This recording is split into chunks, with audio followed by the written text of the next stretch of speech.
Tere! Nagu igal nädalal räägime ka täna ohutust liiklemisest talvisel ajal. Meie reporter Kerli ongi juba ootel, et tuua teieni järjekordne oluline teema.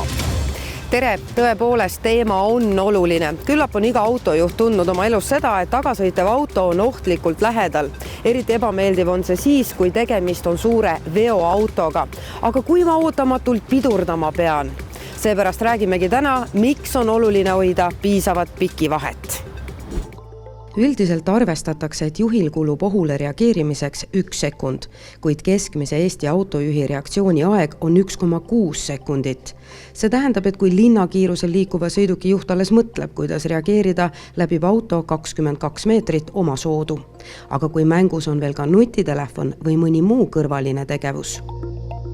Mis iseloomustab neid liiklusõnnetusi, kus ei ole hoitud nõutavat pikivahet? Ebapiisava pikivahe hoidmine võib päädida ees ootamatult peatunud autole tagant sissesõitmisega. Liikluskindlustuse statistikat vaadates võib öelda, et umbes 20% liiklusõnnetusi põhjustataksegi tagant otsasõidu tõttu ehk teisisõnu ei hoita piisavat pikivahet. Kus need õnnetused tavaliselt juhtuvad ja millised on nende õnnetuste tagajärjed? Tagant otsasõite juhtub igal pool, nii linnas kui ka linnaväliselt.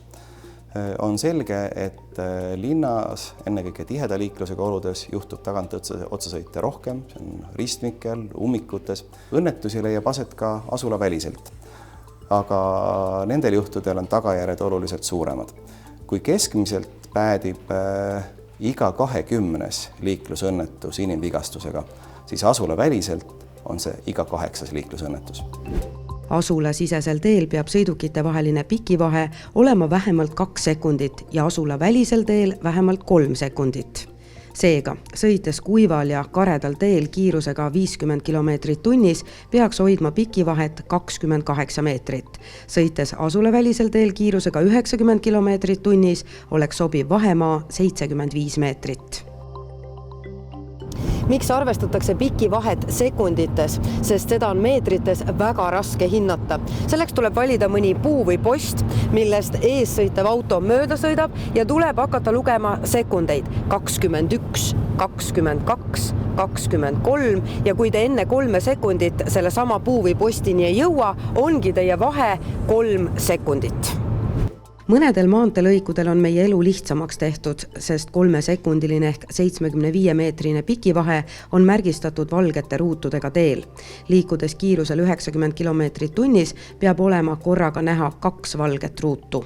Teelõikudel, kus pikivahe märgis puudub, on ohutu pikivahe hindamiseks võimalik kasutada ka helkuritega tähisposte. Üldjuhul on need sirgetel lõikudel paigaldatud 50-meetrise sammuga, mis tähendab, et eessõitjaga tuleks hoida vähemalt 1,5-kordset postivahet. Kuid nagu seadus ja terve mõistus ütlevad, tuleb valida selline pikivahe, mis vastab tee ja ilmastiku tingimustele. Märjal teel on peatumisteekond kiirusel 90 km tunnis üle 100 ja lumisel teel üle 180 meetri. Seega nimetatud oludes ei aitaks kuidagi 75-meetrisest pikivahest, kui tuleb ootamatult pidama saada. Millal ja miks on väikesest pikivahest tingitud liiklusõnnetused ohtlikud?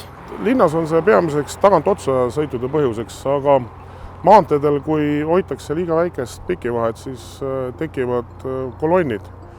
Ja lõpuks võivad siis ilmuda närvilised liiklejad, kes hakkavad tegema suure kiirusega möödasõite kogu kolonnist.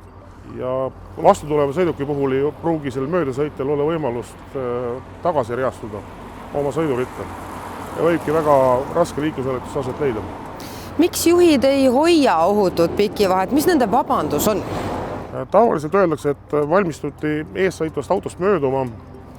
Et oli kavatsus minna kohe möödasõidule, aga praktika näitab, et selle väga pisikese pikivahega sõidetakse tükk aega juba.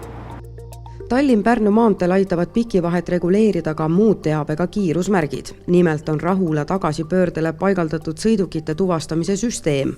Kui sõiduk tuleb Tallinna poolt ja läheb tagasipööret tegema, tuvastatakse see andurite abil ja Pärnu poolt tulijatel vähendatakse kiirust. Kuid see süsteem on Eestis ainuke ja pikivahe hoidmine on siiski iga sõidukijuhi enda kohustus. Lihtne abinõu juhile kõlab selliselt. Kui suudad kiirusel 90 kilomeetrit tunnis liikudes lugeda välja ees sõitva auto numbrimärgi, oled sellele autole ohtlikult lähedal.